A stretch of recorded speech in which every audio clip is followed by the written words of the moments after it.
ITV News Central, good evening. Leicester City Council says it's on the verge of declaring a housing crisis. More than 6,000 people are waiting to be housed in the city, and the council says it's placing an intolerable burden on people's lives. One man told us he's terrified of being out on the streets within weeks and is already sleeping on a friend's sofa. Rajiv Popat reports. Rajiv Popat, ITV News, Leicester. Well, a government spokesperson told us that building homes is central to their mission and an important part of recovering from the pandemic. It says investing £11.5 billion in affordable housing, which will deliver up to 180,000 homes. In the last few hours, four people have been arrested on suspicion of murder after a road collision that killed two people. The crash occurred near Leicester on the A46 this morning. It involved 3 cars and police believe that all were travelling at speed. 2 people were pronounced dead at the scene. A man and 3 women have been arrested. 3 men have been jailed after racing each other through the streets of Derbyshire at more than 80 miles per hour. One had his 3-year-old son and partner in his car. It ended when one of them lost control and smashed into a lorry in Chesterfield. Miraculously, he, his partner and his son escaped unscathed. Astrid Quinn reports. Astrid Quinn, ITV News, Chesterfield.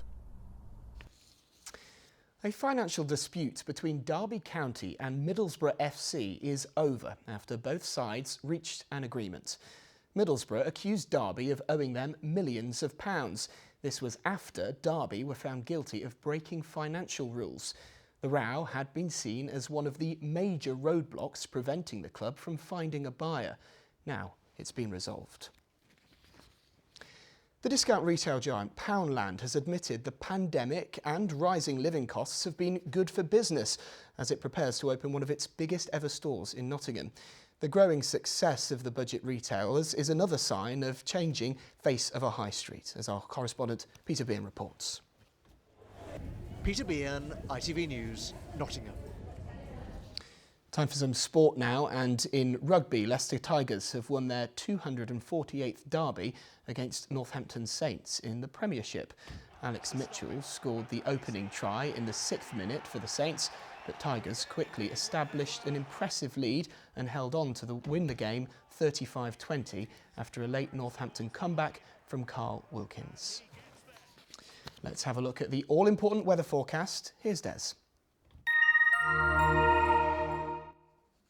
And that brings to an end tonight's ITV News. There are more stories on our website, itv.com/central.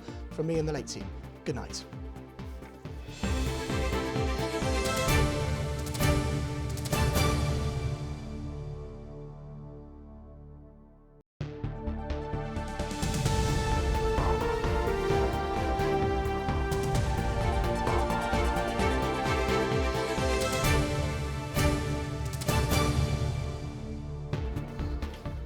ITV News Central, good evening. A critical incident has been declared for hospitals in Shrewsbury and Telford due to exceptionally high levels of demand. A limited number of non-urgent services have been put on hold, with the NHS Trust saying it's experiencing pressure from the ongoing impact of the pandemic. It says urgent treatments, such as those for cancer patients, will continue and other patients will be contacted if there is a delay. People living in Birmingham have spoken of their shock after a 15-year-old girl was attacked while walking home. A man assaulted her with a knife at around 7 p.m. last Tuesday in Shenley Fields near Northfield. She needed surgery on her wrist. Police say it was an unprovoked attack which has left the girl distressed. The offender is described as white, of large build and wearing dark clothes with his hood up.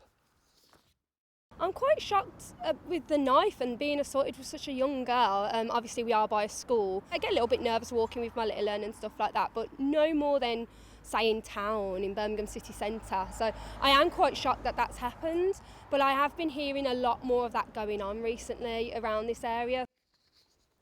A full service will run on the West Midlands tram network for the first time in 3 months this weekend. Every tram in the region was stopped when cracks were found in some of the vehicles, but after repairs, a skeleton service returned in December, not including the final 4 stations. Now, a passenger service between Bull Street and Grand Street Central will resume tomorrow following testing on the line.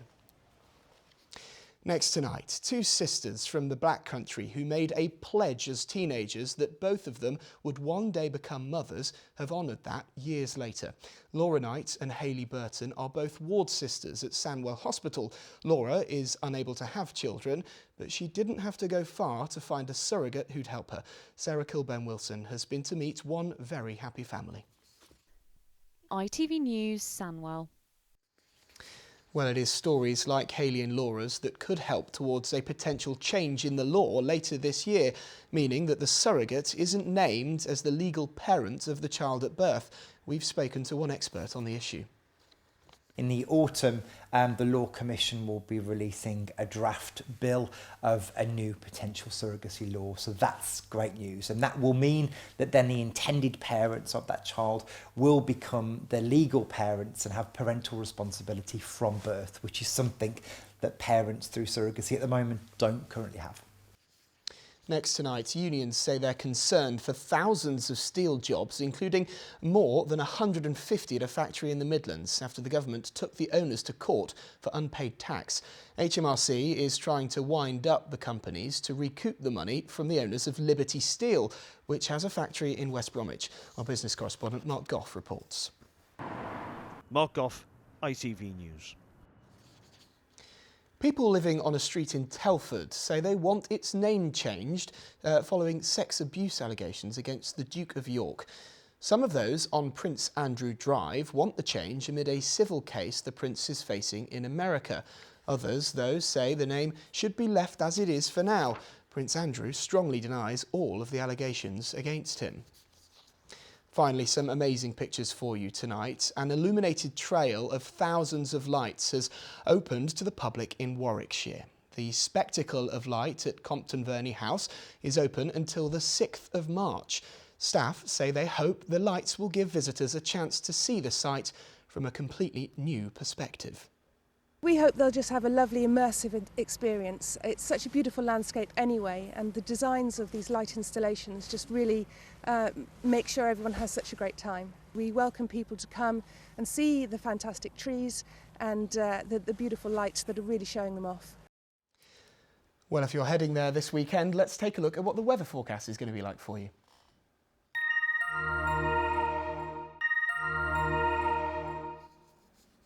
And that brings to an end tonight's ITV News. There are more stories on our website, itv.com/central. From me and the Late News team, have a very good evening.